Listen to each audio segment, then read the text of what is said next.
Alors une journée type, moi du coup je suis en deuxième année, donc j'ai beaucoup de pratiques, c'est-à-dire qu'on vient le matin, on a de la pratique l'après-midi aussi, après on a des cours théoriques, on a un petit peu de visio en ce moment avec le Covid, mais l'essentiel on est sur le campus.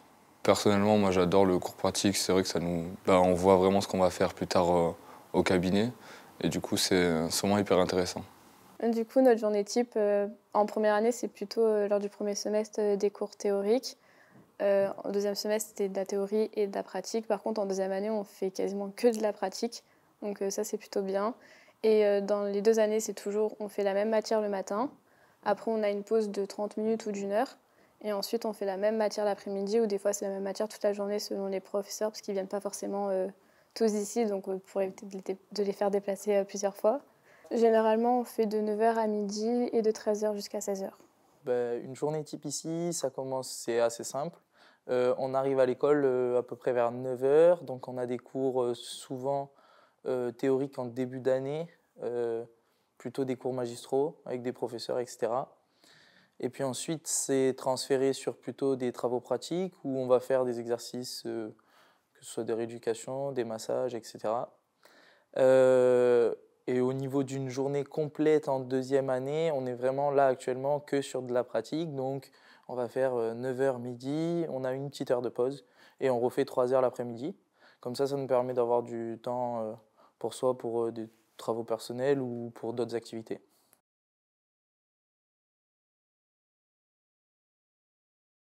Pour ma part, en deuxième année, là, on est rentré, c'était le 15 octobre.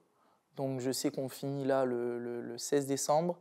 Ça va faire un premier semestre. On n'a pas eu de vacances, mais c'était 2 mois, donc c'était largement faisable. Après, on a 2 semaines pendant Noël. Et puis après, on part pour un second semestre avec 2 périodes de vacances. Donc c'est le 2 janvier et ça va terminer jusqu'à fin mai à peu près. Ça dépend en fonction des rattrapages ou non. Donc il y a des étudiants qui vont faire en première session, donc sans rattrapage, qui vont directement pouvoir début mai terminer leur deuxième année. Puis il y en a d'autres, ils vont aller jusqu'à début juin parce qu'il y aura des rattrapages à effectuer. Voilà. On commence en octobre. Vu qu'on est en Belgique, c'est un mois plus tard que l'éducation nationale. Donc on commence en octobre.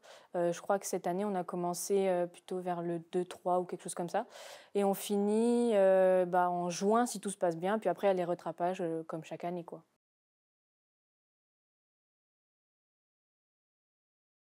Alors là, cette année, on a fait une matière vraiment théorique. C'était de la neurophysiologie. On a eu quasiment une semaine complète, on va dire en cumulé total d'heures, une trentaine d'heures. Donc voilà, sur les 2 mois de cours. Donc après, c'était que du pratique, des massages, des étirements.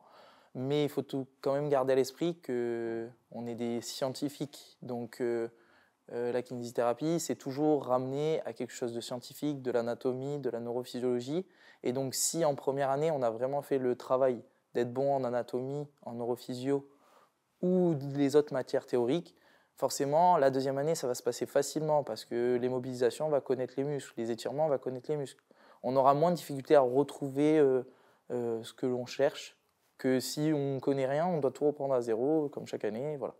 On va dire qu'il y a un bon tiers de cours pratiques, donc les 2 autres tiers de cours théoriques. Et en plus, ce qui est bien, c'est que même les cours théoriques, comme on a des vrais praticiens, ils nous donnent à chaque fois des cours en rapport avec ce qu'ils vivent au quotidien quand ils vont dans leur cabinet. On a eu un petit volume, un bon mois avec un petit volume théorique. Parce que forcément, pour faire de la pratique, il faut quand même savoir où on met un petit peu les mains. Et là, du coup, donc, l'avantage de l'école, c'est on voit vraiment le lien entre les cours théoriques qu'on fait et la pratique. Souvent, ils essayent de faire en sorte qu'on avance en même temps. Donc, par exemple, en anatomie, on faisait tout ce qui était le membre sup. On avait la partie bioméca où on travaillait justement tous les mouvements sur la bioméca. Et après, on a commencé un mois après à basculer sur les cours un petit peu plus pratiques, donc les TP. Donc TP de massologie, où là, on a travaillé les différentes techniques. Et puis là, on a commencé aussi du coup l'anatomie palpatoire sur le membre sup. L'école, elle est vraiment beaucoup à notre écoute. Donc l'avantage, c'est qu'on peut facilement échanger. Donc ils s'adaptent à chaque fois, ils recalent les heures. Et donc,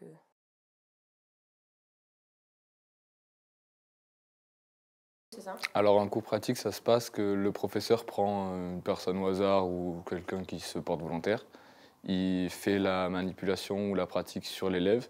Et après, on est tous en binôme dans la salle et on refait sur nous, on peut échanger les uns sur les autres. Du coup, c'est cool. Par exemple, cette année, on a 2 cours particuliers, on a mobilisation et testing. Donc en fait, on fait d'abord la théorie, donc on nous présente la théorie de la pratique qu'on va faire. Ensuite, le professeur nous montre sur un de nos camarades. Et ensuite, c'est à nous de le reproduire avec notre binôme. Et le professeur, il passe pour voir si on fait bien les manœuvres. Ça dépend parce qu'on en a plusieurs. On a tout ce qui est anatomie palpatoire où on va plus être sur découvrir, toucher tout ce qui est muscle, tout ce qui est os pour savoir à peu près où ça se situe dans le corps. Et si après on est plutôt sur de la massologie, on va vraiment voir les techniques pour masser, pour faire du bien.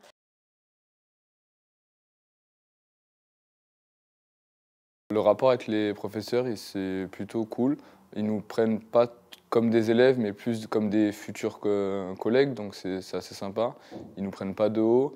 Ils sont assez accessibles en dehors de l'école. Ils nous donnent leurs adresses mail, certains le numéro de téléphone. Les professeurs ils répondent assez facilement aux mails. Avec nos professeurs, on s'entend généralement assez bien. Il y a une bonne écoute de l'un comme de l'autre. Donc on arrive plutôt à bien communiquer et les professeurs ils sont assez compréhensifs si on a du mal à suivre, si c'est compliqué ou si on n'entend pas, si on ne comprend pas. Ils nous réexpliquent tout le temps, ils prennent du temps pour nous, donc honnêtement sur ça, il n'y a rien à dire. Les professeurs sont incroyables parce qu'ils nous laissent vraiment du temps, ils s'adaptent aux difficultés de chacun. Il y a un esprit du quotidien, ça veut dire qu'ils nous donnent leurs petites techniques qu'ils ont appris avec leur expérience et ça nous fait vraiment un plus, quoi. Alors moi j'ai déjà fait des études avant, donc j'ai fait un cursus licence et un master. Et là c'est totalement différent en fait au niveau de même de la cohésion de groupe et l'accessibilité au niveau des professeurs.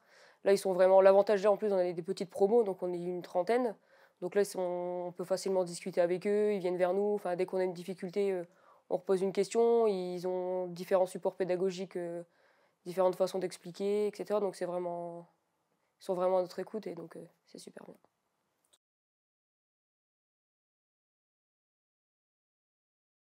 L'ambiance dans le campus, il est hyper cool entre les premières années, deuxième année, même les troisième années. C'est hyper agréable.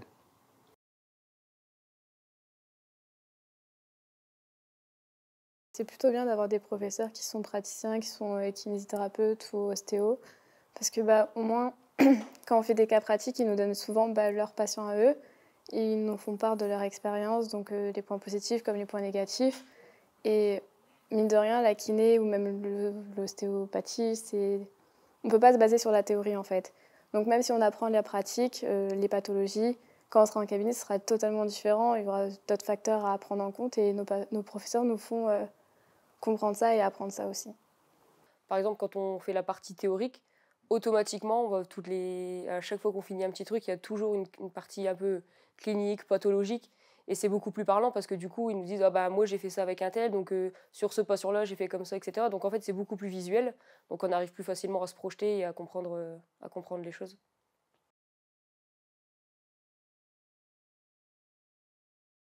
En vrai, dans les locaux, on se sent plutôt bien, c'est assez espacé, assez grand.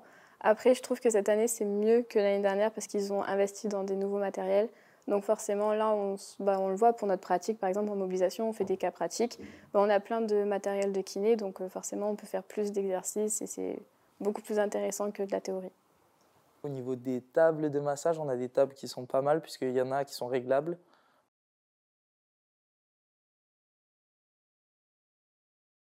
On a tous les cours en français. Généralement, on a des profs belges parce que du coup, on est en Belgique. C'est des kinésithérapeutes qui sont assez cool, qui sont bien formés. Et généralement des kinésithérapeutes du sport. Donc ça nous permet, pour ceux qui sont vraiment dans le sport, d'être un peu plus... Enfin, il y a un peu plus d'accessibilité à ce domaine-là.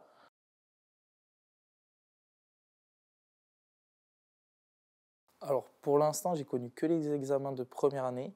Donc, les examens de première année, c'était des examens classiques théoriques.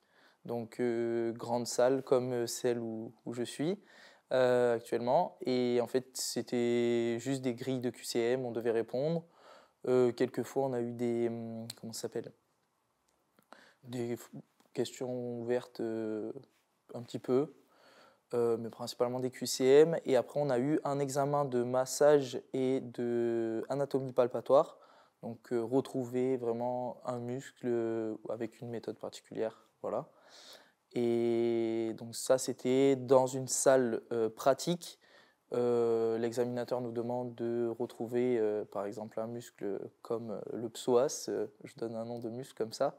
Et puis, nous, on va devoir faire la manipulation, lui montrer, lui expliquer comment ça fonctionne. Et si c'est bon, c'est bon. Dans les examens oraux et pratiques, parce que c'est une discipline très pratique, kiné, dans ces examens-là, on va toujours avoir l'examinateur qui peut nous orienter ou on comprend ce qu'on doit faire. Parce que des fois, sur une feuille, on se regarde la feuille et on ne sait pas ce qu'il faut faire. Là, l'examinateur, il peut nous orienter un petit peu. Et puis, on a toujours moyen de s'en tirer un petit peu. Parce qu'on est à l'oral, si on connaît notre anatomie, mais qu'on a oublié notre méthode palpatoire, ou notre massage, mais qu'on dit, ce muscle-là, les fibres sont orientées dans tel sens, donc il faut faire ceci ou autre. Il y aura peut-être des points en plus ou pas. Voilà. Donc c'est des partiels, ça se déroule en janvier. Et il y a 2 rattrapages, donc ça nous laisse quand même pas mal de chance, on va dire, en vrai tant mieux. Et c'est par QCM, et donc on a, je crois que c'est 1 heure par matière, et c'est 40 questions, je crois, il me semble. Alors nous, en première année, les examens, ils ont lieu après les vacances de Noël. Non, après, donc à la fin janvier, en sachant qu'avant les examens, on a une semaine complète banalisée en révision. Et donc, en fait, chaque matière a sa modalité d'examen avec son amplitude horaire. Et puis après, selon la matière, si on n'a pas validé à 10 minimum, il y a un potentiel rattrapage.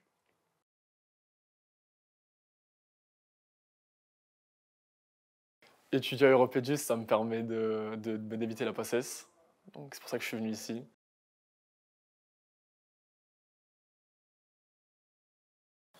Du coup, avec Europédus, on fait la première année théorie et pratique, la deuxième année plus pratique que théorie, et la troisième et la quatrième année, c'est quasiment que des stages. Donc ça, personnellement, je trouve que c'est mieux qu'en France, parce que en France, c'est réparti sur les 4 ans, alors que là, on apprend vraiment toute la théorie et la pratique avant d'arriver dans des cabinets pour être sur des vrais patients.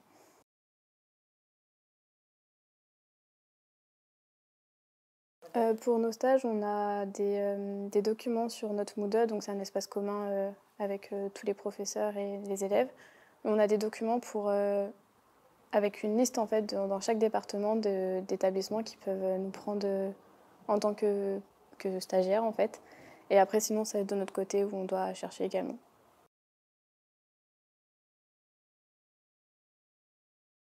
L'année dernière, il y a un BDE qui a été créé par l'année précédente, donc les 3e années. On a repris cette année le BDE, dont je suis la présidente. Et on fait plusieurs choses, mais le but, c'est pas de faire uniquement des soirées. On essaye de créer des sorties aussi extrascolaires. Donc on a fait un paintball, on a fait un genre des traditions, en fait, comme le Noël à 5 € qu'on va faire cette semaine. Il y a également on fait les pulls. On crée les pulls donc, avec le nouveau logo et le logo aussi Europédus parce que c'est notre école. Et voilà. La vie, c'est top. En fait, on s'entend tous bien. Vu qu'il y a un BDE en K2, du coup, ça permet vu qu'ils organisent des choses entre eux, ça permet vraiment de créer un groupe et de ne pas se sentir seul, quoi. Vraiment.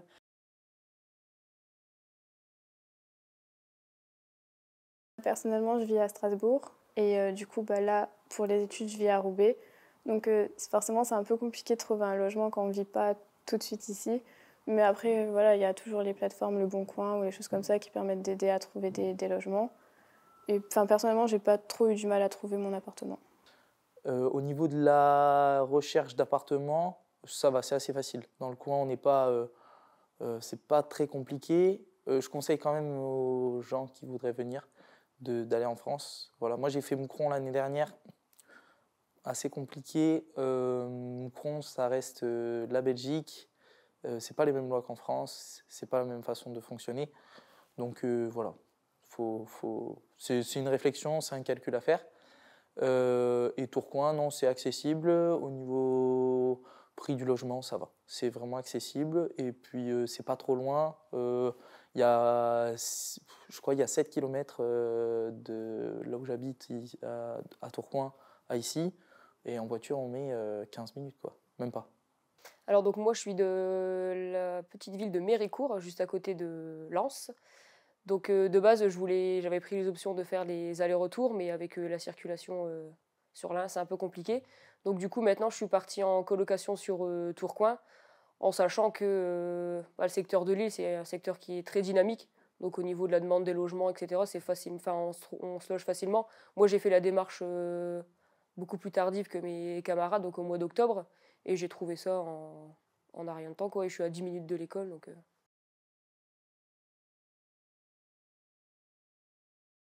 Le trajet Lille-Moucron, donc il y a deux options. Il y a l'option voiture. Certains, ils ont ramené leur voiture de chez eux. Moi, personnellement, je prends le train tous les matins, donc je suis situé pas loin de la gare. On a 10 minutes à pied de la gare d'ici du campus, donc c'est hyper accessible. Je viens tous les jours à l'école avec une amie en covoiturage. Je fais du covoiturage avec mes collègues. On est 5 dans la voiture et on s'organise le matin. Ils viennent nous chercher devant chez nous et après on y va. Et le retour, c'est pareil.